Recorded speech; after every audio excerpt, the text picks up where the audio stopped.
Last year's State of the Union, he crushed it. He had that spontaneous moment shouting back and forth with MTG and others in the back where he was able to box in the Republicans on a campaign promise. And White House aides have shown us polling that suggests that Americans' concerns about President Biden's age went down after that strong State of the Union showing. They think that will happen again. And Joe and Mika, let's remember also about Donald Trump. Jen mentioned how it seemed like the pressure's building on him, and he was melting down as the weekend was going on. Two other reasons for that. One is he lost. Yes, it was only the Washington, D.C. primary, but he took a defeat. We have seen him in other states not put up the numbers his team would have liked. Haley putting up a bigger share of the vote than you'd expect when Trump is running as an incumbent. Well, this incumbent just lost a primary. And secondly, and perhaps most importantly, 3 weeks from today, a Donald Trump criminal trial starts. That is uncharted territory for any presidential candidate. That is clearly weighing on this one, and we simply do not know how that will impact him going forward.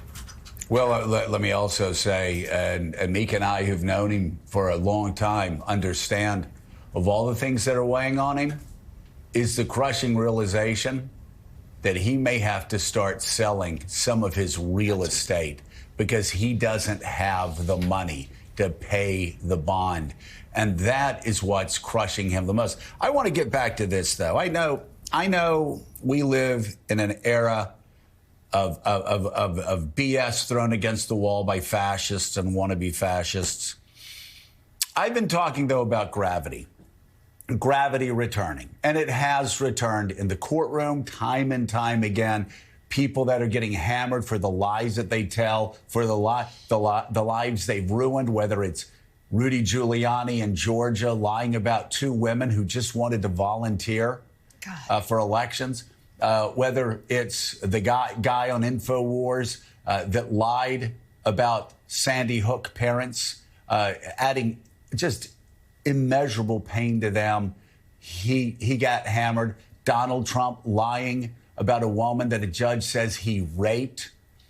Gravity returns. 83.3 million. I'm going to tell you, Jen, there's another place where gravity is going to return, and we started to see it. You couldn't tell because as you lifted, as we all lifted our soggy papers this weekend that Democrats across Washington, D.C. had wet upon. Oh, come on. You could be mistaken for not seeing in the walls. Yes, exactly. In the wall, there's an image. Enjoy your oatmeal. You could be mistaken for not reading the line in the Wall Street Journal in their poll that said, Walt Biden's still not getting the credit he deserves for the economy. It's starting to move that direction. People are starting to say, oh, wait a second. This is a pretty good economy. And I want to read this for you from the Wall Street Journal yesterday. Unemployment's been below 4% for 2 years, the longest stretch since the 1960s. Inflation now down to 3.1%. A new Wall Street Journal poll shows views of the economy are moving to be more in line with those measures of economic strength. It's February. It's February. Yeah. It's spring training. Mm-hmm. The World Series is in the fall. The election in the fall. And as the economy continues to improve, Jen, we are seeing Americans waking up saying, wait, hey, things are pretty good. Consumer confidence going up. Hey, wait, things are pretty good. It's starting to move in that direction. As Mika likes to tell women about their careers, there is a long, long runway ahead before this campaign is over. So the presidential approval ratings are usually a lagging indicator of people feeling better about the country.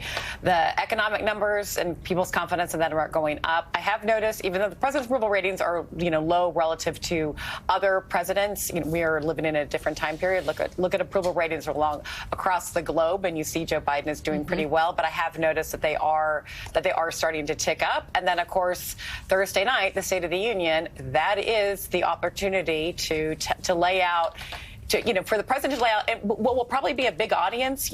Linear television doesn't get big audiences anymore, except for Sunday Night Football, Super Bowls, and States of the Union, and way too early.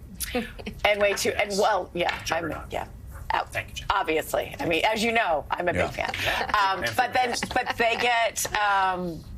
That's when he'll be able to lay out in context what he has accomplished, sort of the journey that we've been on from taking over at the time of COVID to now.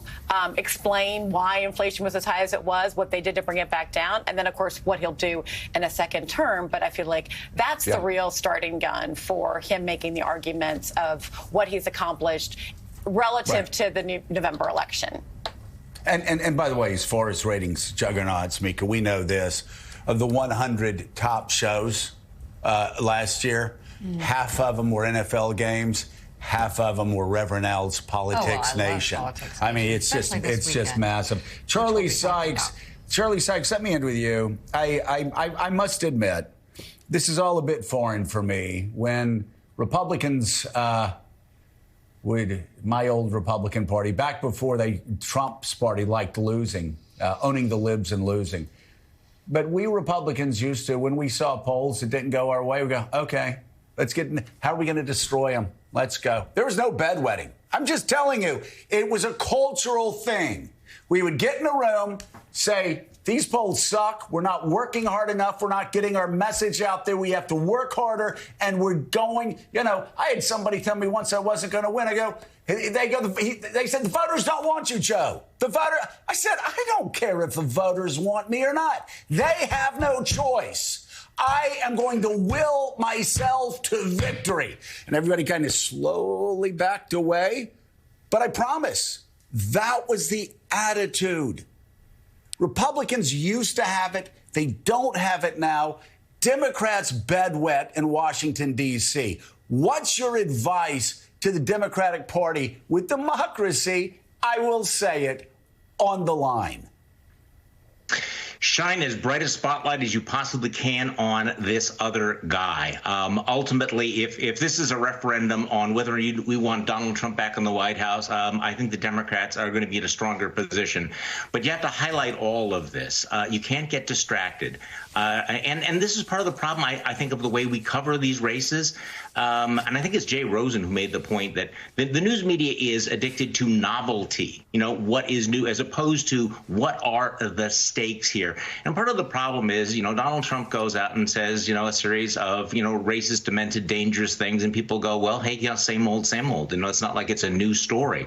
So we have to begin focusing more on the stakes, make it as dramatic as possible. And speaking of polls, I think it's really interesting. Look, Nikki Haley is not going to win tomorrow, but she has exposed some of the vulnerabilities of Donald Trump, including the number of disaffected Republicans that might vote for Nikki Haley but won't vote for Donald Trump. Now, how is Donald Trump reacting over the weekend? Basically saying, we're 100% MAGA now. There's no room in this party for moderates like Mitt Romney.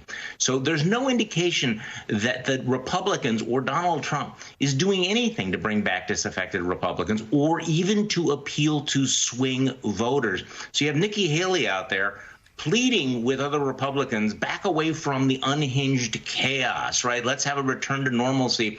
I think what we're going to see tomorrow is that both Donald Trump and the Republican electorate is not interested in returning to normal. In fact, they like the chaos. They had a chance to end the drama. Instead, I think they're going to double down on the chaos, and let's see how that plays out for the rest of the year. Charlie Sykes, thank you very much. And still ahead on Morning Joe, we'll have an update on two of Donald